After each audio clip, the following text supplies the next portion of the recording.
হেই deer everyone, কী অবস্থা সবার? আমি হচ্ছে যে আজকে ডিমন স্লেয়ার রিভিউ করতে আসছি। অলরেডি ক্যাপশনে দেখতে পাচ্ছেন।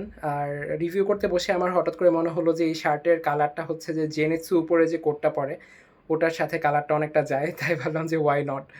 এনিওয়েজ, ডিমন স্লেয়ার রিভিউ করার আসলে কিছু নাই, since it was a series. So সিরিজের ব্যাপারে দেখা যায় যে সবাই মোটামুটি অনেকেই জানে, যেহেতু অনেকদিন থেকে চলতে থাকে জিনিসটা। বাট রিসেন্টলি যেহেতু ওরা পরের কয়েকটা এপিসোড মিলে একটা সিজন বের না করে একটা মুভি বের করেছে এবং আমার দেখা হয়েছে, তাই আমি ভাবলাম যে আচ্ছা, why not reviewing it. Actually review থেকে বেশি যেটা actually I wanted to share some of my thoughts regarding this movie, এর জন্য ভিডিওটা অ্যাকচুয়ালি করা।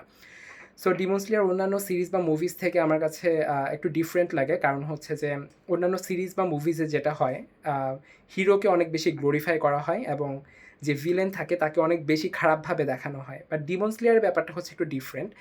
এখানে হিরো বা হাসিরাজ যারা থাকে ওদেরকে গ্লোরিফাই তো করা হয়, obviously they are the best.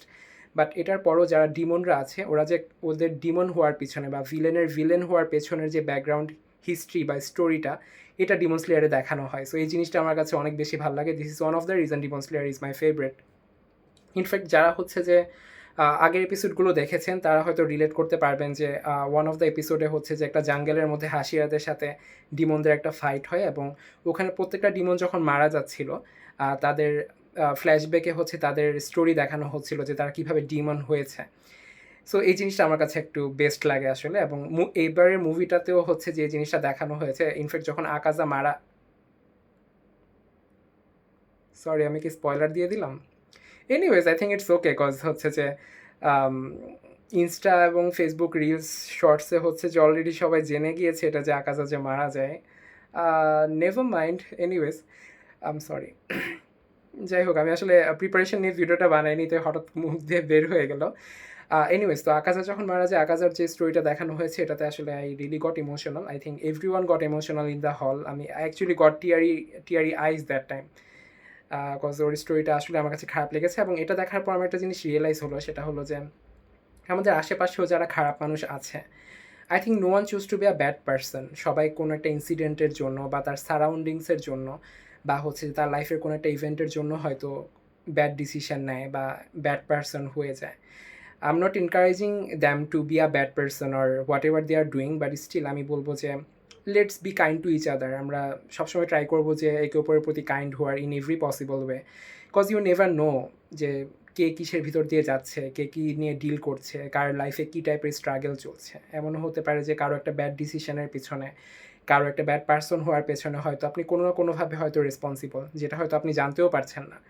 So এর চেয়ে বেটার হচ্ছে যে আমরা যদি একজন আরেকজনের সাথে কাইন্ড হওয়া ট্রাই করি, cause this world is already full of hatreds and I think you don't need to add more, right?